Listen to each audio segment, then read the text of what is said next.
All of this talk about working homes. What is in a working home anyways?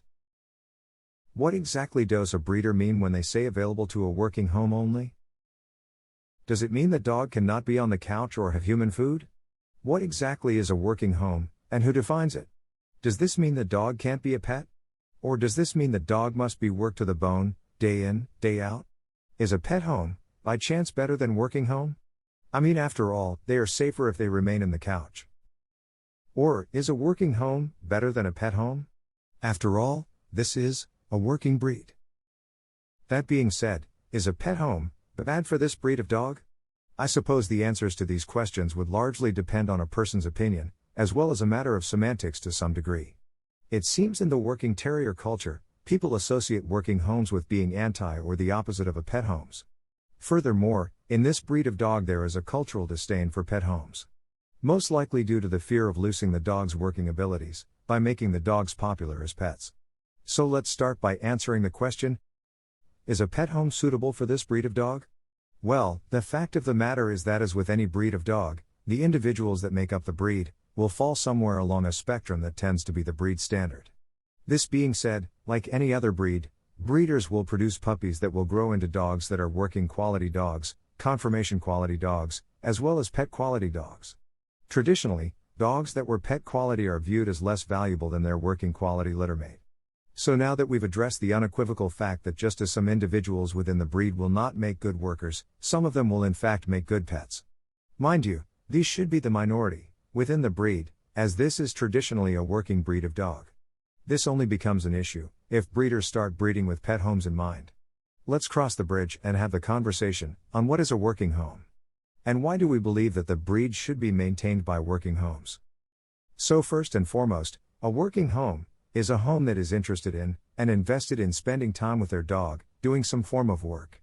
One of the many definitions of work is to be engaged in physical or mental activity in order to achieve a result. Traditionally, the work for this breed has been earthwork. Most traditionalists will prefer to see the dogs worked in this manner. One quarry, one terrier, in the earth. This is the traditional way of the breed. This will keep them truest to their roots. However, earthwork is not the only form of work for a dog.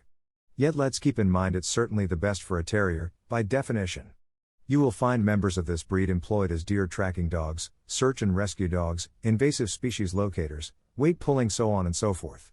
Some dogs may even hold the position of official jogging companion as a job. Oh, you don't think jogging is work? Okay, go outside and jog for 6 miles, come back and tell everyone with a straight face that was not work. That being said, let's talk more about the definitions of work. The first definition of work being activity involving mental or physical effort, done in order to achieve a purpose or result. So by definition, the previous mentioned activities are in fact work. May not be the work traditionalists want to see, but it is in fact work. But, let's take a little deeper look into why we say we only want the dogs to go to working homes. The fact of the matter is, most of the dogs on this planet are not given enough time, physical outlets, and/or mental stimulation. Most dogs in American homes are overweight and neglected even though they are loved and spoiled. In our minds, this is no better than the extreme opposite. So when we say working homes, we are really looking for someone who is going to invest time and energy giving the dogs all the exercise that they need. All the mental stimulation they can handle. And plenty of love and affection and experience in society. So can a dog be a pet in a working home, you may ask?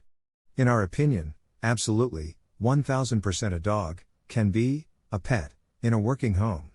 While we are well known for being out multiple times a week, working our dogs, as well as traveling the country, working our dogs.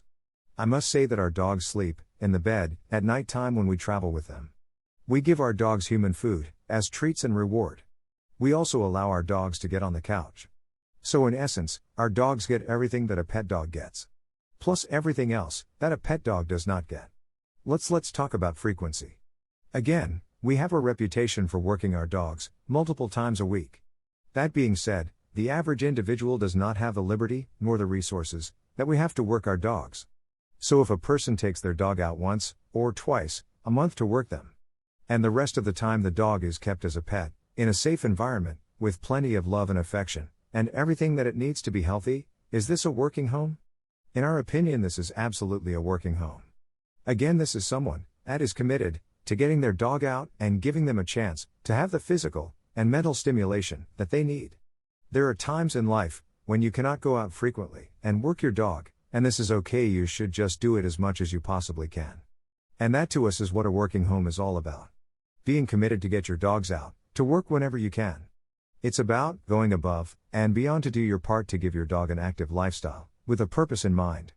So why would a breeder say, no pet homes? Well, that would depend on the situation. If this is an older dog, there is a chance the dog is not suited for a pet-only home. If it is a litter of puppies, maybe the breeder really wanted to make sure each of the pups goes to working homes, to help the breeder gauge how well the breeding worked, or did not work. Or maybe the breeder is stuck on an ego tough guy trip. Maybe the breeder is an ignorant individual. At the end of the day, so long as the dog/puppy ends up in a home that sticks to their agreement with the breeder when getting the dog, and the home is responsible, caring, and gives themselves to doing the best they can by their dog, the argument is a frivolous one, picked up by people those worrying too much about the next man, and what they are doing with their dogs. Please be sure to like and subscribe to our channel, as we will do our best to continue to put out videos. Also, please be sure to be careful with what you post on the internet. Most Facebook pages are not as secure as they should be. If we are to keep the work this wonderful breed was developed to do alive, it is important to present it in a positive light. Anyone frivolously sharing negative images in unsecured places online, involving this breed, is not a friend to the breed. We hope you've enjoyed this video as much as we've enjoyed making it.